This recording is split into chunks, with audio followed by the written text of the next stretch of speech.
má bhórnaí is mó bhuachalín Gra má chrí má he má sin má den go stránóna. I'm inclined to separate things. Right. Do you know what I mean? Okay. And there's melody writing and there's lyric writing, and there's singing and there's other things. And then when I separate things and then when you put them together, you get a chemical reaction, Dara. It's greater than the sum of its parts. Right. Because music is actually a magical substance, ladies and gentlemen. Music is a magical substance. It does not actually exist. You cannot see it. You cannot touch it. It only exists in the at the time when it's being played. Right. It's in law they call it intellectual property. Right. Because it doesn't actually exist in the real world. Mm-hmm. So think about that. Music is invisible, untouchable, and fairly non-existent. But it does exist. Mm-hmm. But like when you think about what it's made of, music is a very strange kind of thing that you take for granted. Do you start with the lyrics or the melody, or does it depend on what's going on? It depends on what's going on. I try and do it both ways, but I think that the secret to a song is the lyric. Yeah. And I think about this a lot, and a lot of people say, oh, I never listen to the words, you know, and that's so stupid because the words are like, well, I think they are the main ingredient in any song. But I mean, like, you know, the music is obviously a huge part of it as well, but I start with the words mostly. But then in order to get it, so you're not writing the same song over and over again, you try it out different ways. So sometimes I start with the melody as well. You know, we've traveled all around the sun. You know, it's taken us one whole year. Well done, everyone. Well done. On behalf of me and the cherry trees. Well done. You mentioned Radio na Gaeltacht earlier. You have a show there every Sunday evening. I do a radio programme, Radio na Gaeltacht, every Sunday night from 9 to 11. It's called Roa John Spillane, which means John Spillane's Choice, and I just play records that I like. I play anything, a wide variety. I play the Beatles, I play Spanish flamenco music, Irish traditional music, Sean-Nós singing, Gaelic stuff, a lot of Scottish stuff, world music, especially primitive music like tribally stuff from around the world.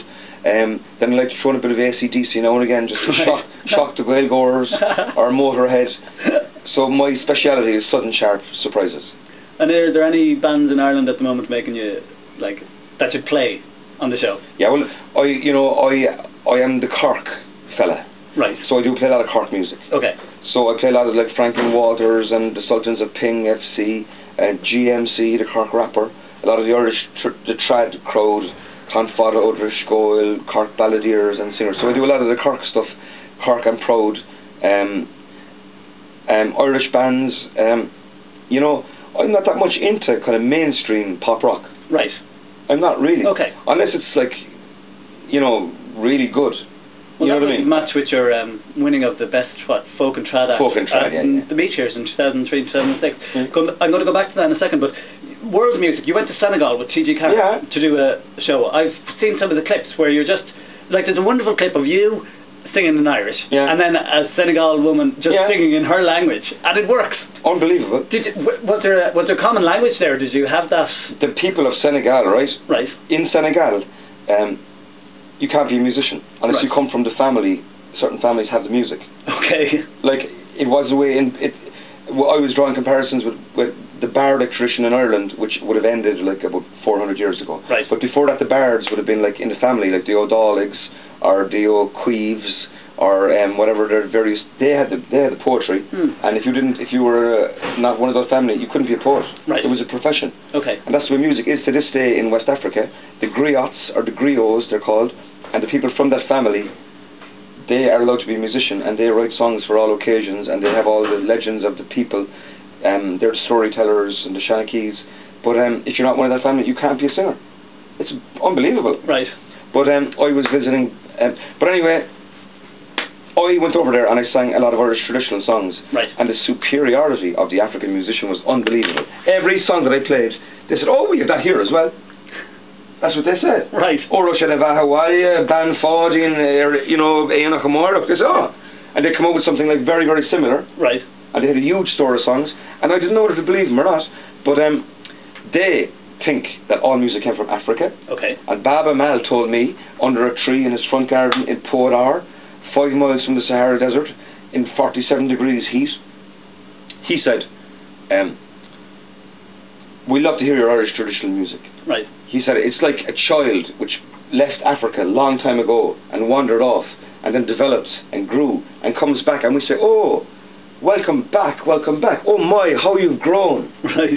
They think they own the whole lot. Do you get it? I do. They do. Unbelievable. The reaction was fantastic, actually, of the children who were around the place. I'll show the video on the blog post. Yeah. Really, really good. Yeah, but their music tradition, they have like a huge variety of songs and melodies and all that kind of stuff, but they do make it up as they go along, more than what we do. Right. We're more inclined to like write the song in stone.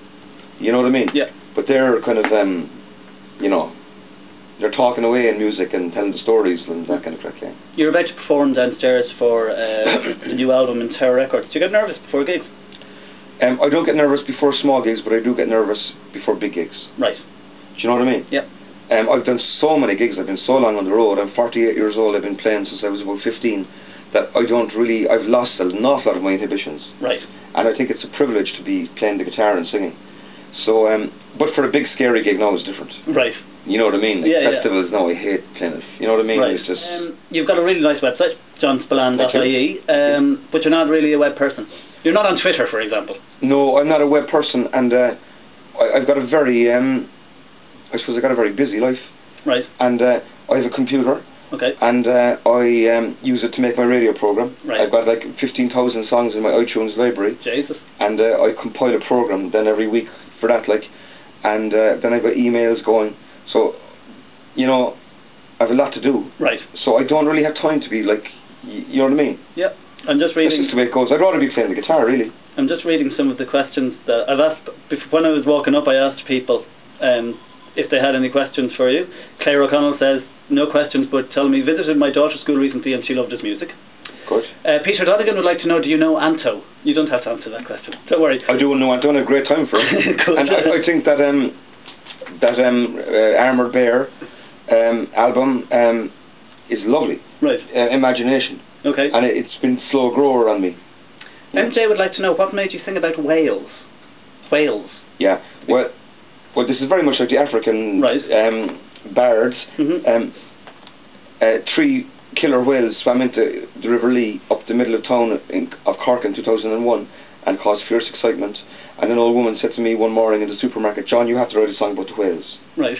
And I said, well, if I'm going to be the balladeer, you know, I'm going to do it. So I told the story of the whales in a big long narrative song called Orca Killer Whale. Okay.